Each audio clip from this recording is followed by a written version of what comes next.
이게 대체 어떻게 된 일이지? 한국은 정말이지 미친 나라야. 완전히 미쳤어. 대한민국 서울의 어느 거리에서 한국으로 관광이라도 온 듯한 미국 남자가 연신 미쳤다는 말을 내뱉으며 거리를 거닐고 있습니다. 그의 표정은 다소 상기된 얼굴이었으며 얼핏 볼 때는 무언가에 화가 나기라도 한 듯한 표정을 짓기도 했는데요. 그러던 그가 얼마 후 한국에 대한 충격적인 사실에 대해서 알게 되고 그야말로 열화와 같은 분노를 표출했다고 합니다. 도대체 그는 한국에서 어떠한 경험을 했던 것일까요? 안녕하세요. 저는 미국에서 교통 엔지니어로 활동 중인 맥스웰 테이트라고 합니다. 교통과 관련된 모든 분야에서 정통해야 하는 저의 직업상 미국뿐만 아니라 다른 국가로의 파견도 심심치 않게 하곤 했었는데요. 가장 최근에는 중국으로의 파견을 다녀온 적이 있었는데 수년을 중국에서 생활하다가 얼마 전 미국으로 다시 돌아왔을 때는 정말이지 기분이 날아갈 듯 좋았습니다.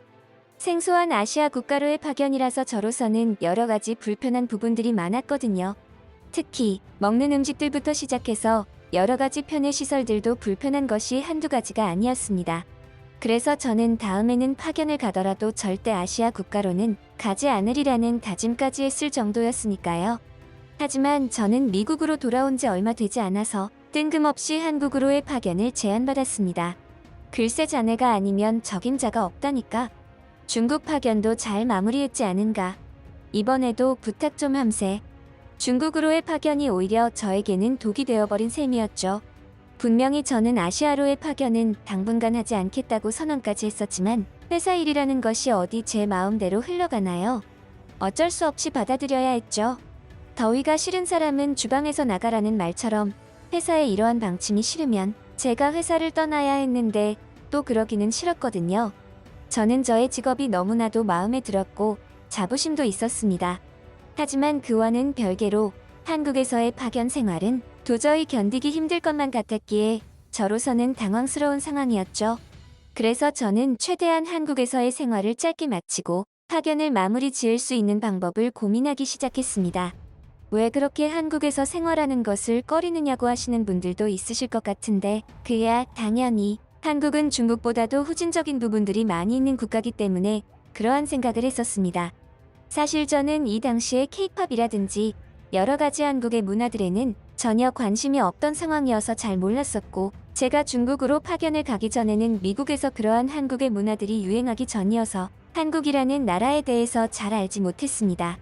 하지만 중국에서 한국에 대한 많은 정보를 듣고 볼 수 있었는데 그곳에서 알게 된 한국은 그야말로 후진국 그 자체였죠. 그러다 보니 저는 처음에 회사에서 한국에 파견을 가라는 소리를 듣고 제 귀를 의심했던 겁니다. 차량 도로도 제대로 갖추지 못해서 흙길에 흙먼지를 날리며 다녀야 하는 그런 후진국에 무슨 일거리가 있다고 그곳을 가라고 하는지 도저히 이해가 되지 않았거든요.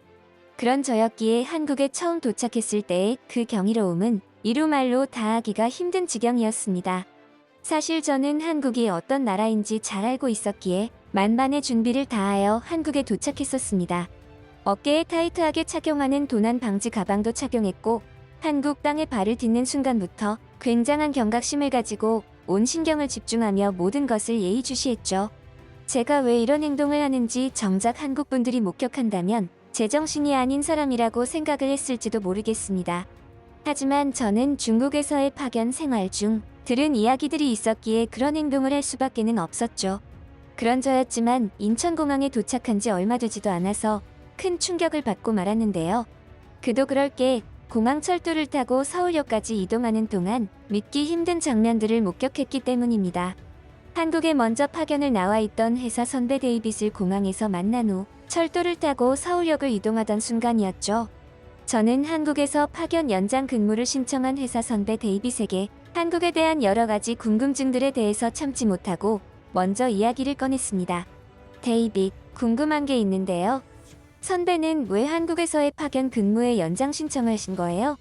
한국은 제가 얼마 전 다녀온 중국보다도 한참이나 후진적인 면모들을 보이는 나라이고 사람이 살아가기에 너무나도 불편할 텐데요. 저도 중국에서 생활할 때 얼마나 불편했는지 몰라요. 그런 중국보다도 가난하고 후진적인 것이 한국이지 않나요? 한국인들은 월급이 낮아서 고기를 사 먹을 형편도 안 되고 심지어 대중교통을 이용하는 비용조차 부담되어 몰래 무임승차를 하는 등의 추태를 보이는 나라잖아요. 뿐만 아니라 한국은 공중화장실의 보급률이 낮아서 길바닥에서 볼일을 보는 노상방분, 노상방뇨의 행태를 중국인들보다 훨씬 높은 비율로 보인다고 하던데요. 선배는 도대체 이런 곳에서 어떻게 그 긴 시간을 버텨내었으며 복귀 명령이 떨어졌음에도 왜 굳이 연장 근무를 신청했던 겁니까? 제가 알던 선배는 분명히 그 정도의 사리 분별을 못하실 분이 아니었는데 아시잖아요. 제가 선배 존경했던 거. 솔직히 저는 회사에서 한국에 파견을 나가라고 했을 때 회사를 그만둘 생각도 했었어요. 그런데 선배가 한국에 있다는 이야기를 듣고 생각을 바꿔먹은 거고요. 이러한 저의 발언에 데이빗은 다소 충격적인 반응을 보였습니다. 처음에는 저의 이야기를 순순히 듣고 있던 데이빗은 저의 이야기 말미에 가서는 더 이상 웃음을 참지 못하겠다는 듯한 표정을 지으며 간신히 끝까지 저의 말을 듣던 데이빗이었습니다. 그리고 그는 저에게 힘들게 입을 떼어 말을 했죠. 맥스웰 테이트. 이 멍청한 친구야. 넌 그 모든 것들을 믿고 있었던 거야? 중국에서 몇 년 생활하더니 아주 바보가 다 됐구먼. 제대로 세뇌 교육을 당했어. 내가 예전에 너에게 했던 조언들 벌써 잊은 거야? 어지간하면 공산사회주의를 지향하는 국가에는 발을 들이지 말라고 했던 거. 만약 불가피하게 그렇게 된다면 그들의 선전교육에 현혹되지 말고 현실을 직시하는 힘을 기르라고 했던 거. 특히 중국과 같은 나라에는 온라인까지 통제를 했기 때문에 그러한 거짓 정보들에 더욱 현혹되기 쉬운 거야. 너가 지금 보고 있는 한국의 모습을 들여다봐. 아직 한국에 도착한 지 얼마 되지는 않았지만 너가 알고 있는 한국의 모습과 직접 눈으로 보고 있는 한국의 모습에 조금은 이질적인 느낌이 들지 않니? 너도 조금은 느껴졌을 텐데? 솔직히 말할게. 내가 한국에 연장 근무를 신청한 것은 나 스스로가 한국이라는 나라에서 더 살고 싶어졌기 때문이야. 조금 더 솔직하게 말하자면 나는 회사에서 내 의견을 존중해줘서 너무나도 고마워. 만약 내 연장 근무 신청서를 받아들여주지 않았더라면 다른 회사에 면접을 보려고 했었거든. 한국이 중국보다 가난하고 후진적인 나라라고? 넌 정말이지 순진하다 못해 멍청한 놈이야. 한국은 중국에 비할 바 안 되는 높은 기술력을 지닌 나라야. 1인당 GDP는 중국의 3배에 육박할 정도라고. 그런데 한국이 가난한 나라다. 지금 네가 타고 있는 이 지하철 내부를 살펴봐. 뭔가 이상하지 않아? 중국에 비해서 완전히 깨끗한 내부를 보란 말이야. 그리고 이 의자들.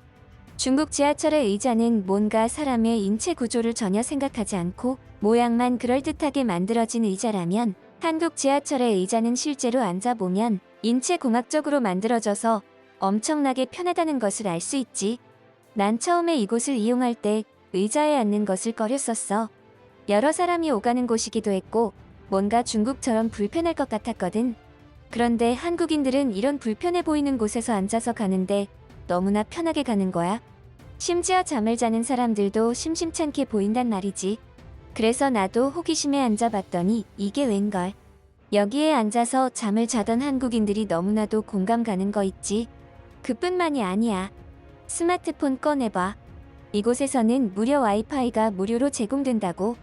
뭔 일인가 싶지? 이건 기본적으로 여기에서 제공되는 서비스야. 이게 한국의 교통 시스템이라고 이 친구야. 이러한 데이빗의 발언을 들은 저는 그제야 지하철 내부의 이곳저곳을 살폈고 마치 동물원에 관람하러 온 듯한 다소 촌스러운 추태를 보여야만 했죠. 저는 이곳저곳을 사람들의 시선 따윈 신경 쓰지 않고 미친 듯이 탐방했고 결국 한국의 지하철 시스템은 중국과는 비교도 되지 않을 정도의 선진 시스템을 지니고 있다는 것을 알게 되었습니다. 데이빗이 언급한 부분들뿐만이 아니었습니다. 목표지에 도착한 저는 다시 한번 놀라움을 느꼈거든요. 공항철도의 정시성이 얼마나 뛰어난지 정확하게 예정된 시간에 도착했던 거였습니다. 중국에서는 1시에 도착을 한다는 예정이 있으면 기본 10분에서 늦으면 30분 이상까지도 차이가 나는데 이것은 중국뿐만 아니라 미국이나 유럽의 철도를 이용하면서도 비슷한 경험을 해야 했죠. 그런데 한국은 달랐습니다. 1시에 도착한다고 예정을 했으면 거의 오차 없이 그 시간에 도착했죠. 또한 역 내부의 정보 안내 시스템들을 살펴보면서 혀를 내두를 정도였습니다. 중국에서는 어디를 가더라도 영어로 표시된 안내 표지나 시스템들이 찾아보기 힘들었는데 한국에는 역 내부 정보 안내 시스템이 매우 체계적이고 직관적이어서 영어로 된 표지판과 안내 방송 덕분에 혼자서 길을 찾아가는데도 전혀 어려움이 없을 것 같았거든요. 이제 한국에 도착한 지 불과 몇 시간 되지도 않았는데 중국에서 알게 된 한국의 모습과는 너무나도 차원이 다른 모습에 혼란이 올 정도였습니다. 어쩌면 제가 그곳에서 알게 된 한국의 모습들은 진짜 한국의 모습들이 아닐지도 모른다는 생각을 했죠. 하지만 그럼에도 저는 세뇌 교육이 얼마나 무서운 것인지 새삼 깨달았습니다.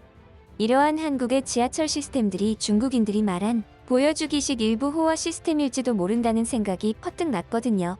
아마도 그들은 이러한 일들까지도 대비해서 그런 교육을 한 것은 아닐까 하는 소름 돋는 느낌마저 들었습니다. 다음 날이 되었고 데이빗은 저에게 먼저 안부를 물어왔습니다. 시차 적응은 좀 된 것 같니? 어제 내가 한 이야기에 대해서는 생각해봤고? 어때?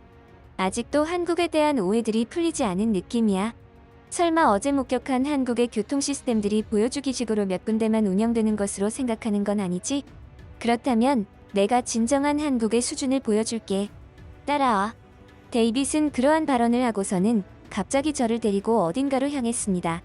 저는 그런 데이빗의 등에 대고 오늘은 업무 지역을 둘러봐야 하는 중요한 일정이 있는데 대체 어딜 가는 것이냐고 다급하게 되물었죠. 하지만 데이빗은 내가 네 선배인데 그런 걸 모르고 있을 소냐며 그냥 입 닫고 자기를 따라오라는 말만 하더군요. 그렇게 저는 데이빗의 자차를 타고 이동을 하기 시작했습니다.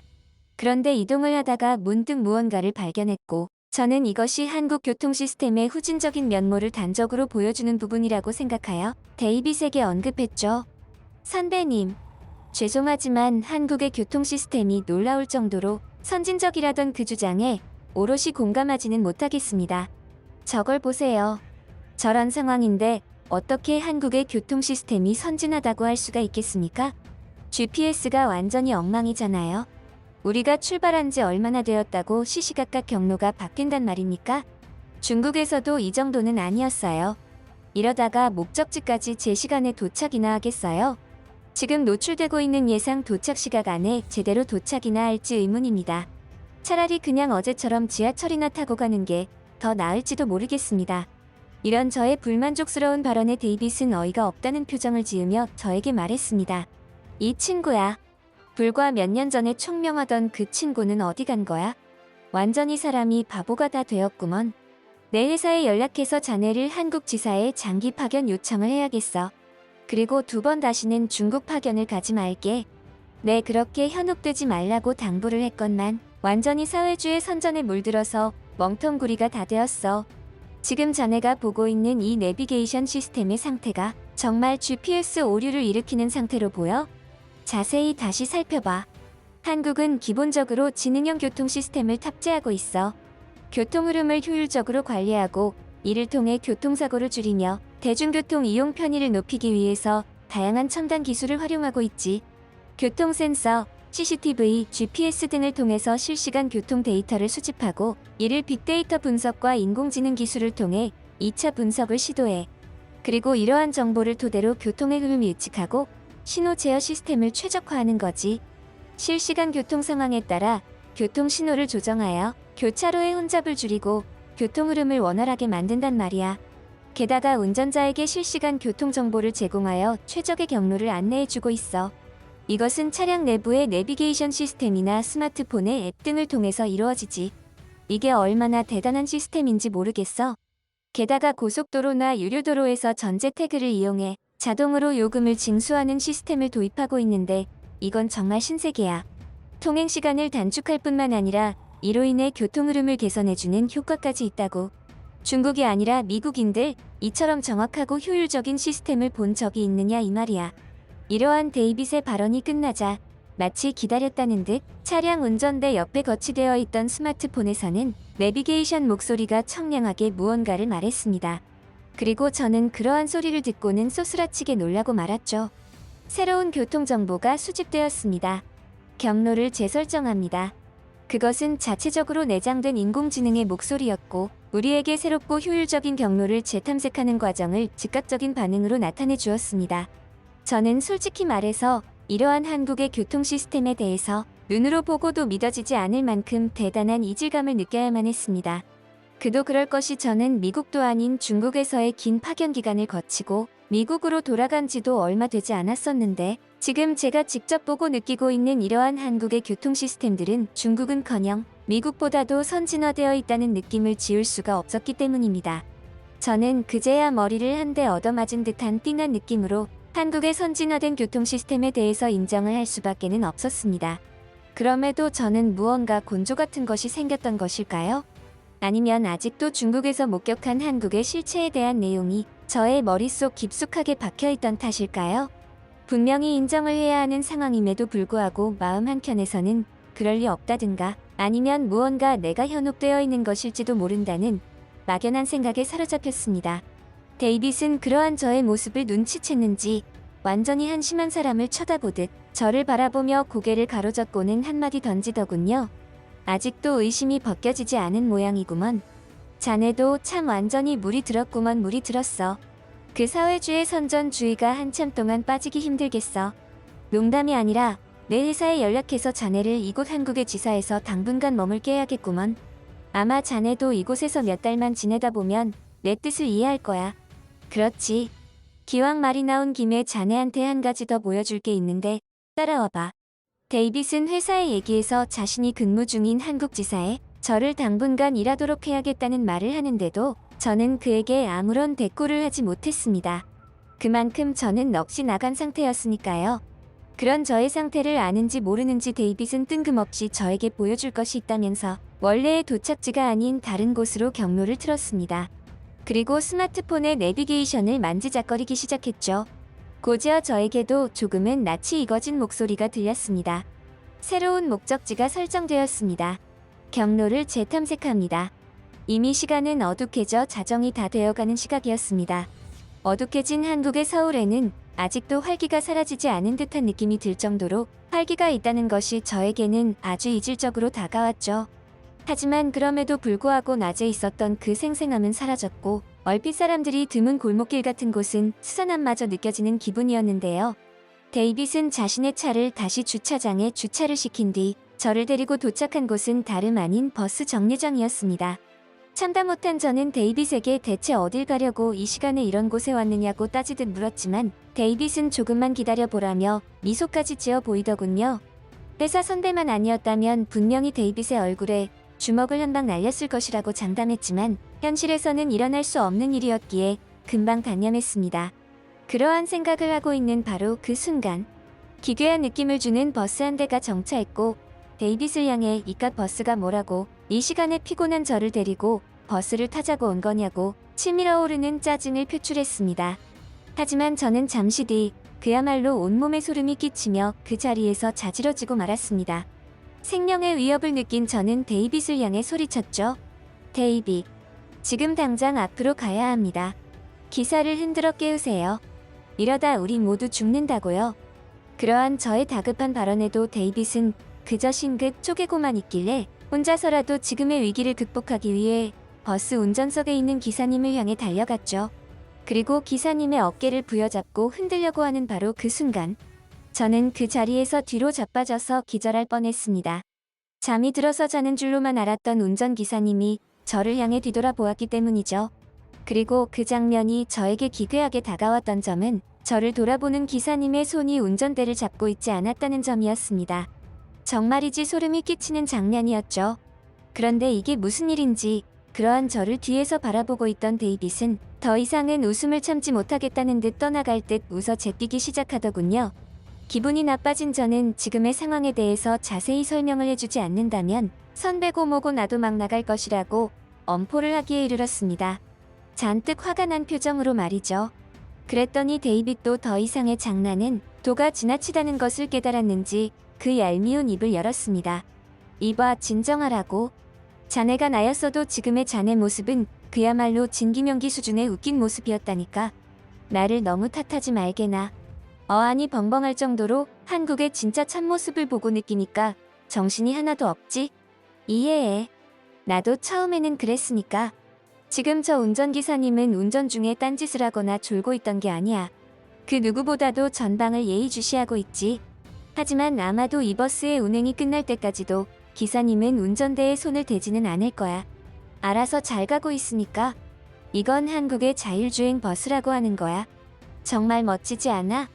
한국은 자율주행차 기술 개발에도 그 누구보다 앞서 나가고 있잖아. 이렇게 실제 도로에서 자율주행 버스가 시범 운행되고 있으니 말 다 했지 뭐. 중국에서 이런 경험을 비슷하게라도 할 수 있었어? 어림도 없는 이야기지. 심지어 미국에서도 이런 경험은 할 수 없는 경험이야. 자율주행 버스는 고정밀 지도와 다양한 센서를 이용해서 주변 환경을 인식하고 아주 안전하게 주행을 하고 있어. 아직은 시험 운행이지만 어지간해서는 운전기사님이 손 한 번 까딱하지 않고 목적지까지 무사히 도착하지.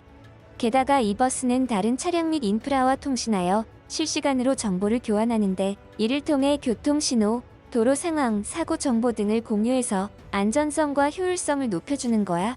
물리적인 기술만 있다고 해서 이런 버스를 운행하기 힘들다는 것 너도 알지? 자율주행 소프트웨어 플랫폼이 차량의 주행 경로를 계획하고 속도와 방향을 제어하는데 이 기술은 인공지능 머신러닝 기술을 기반으로 만들어졌어.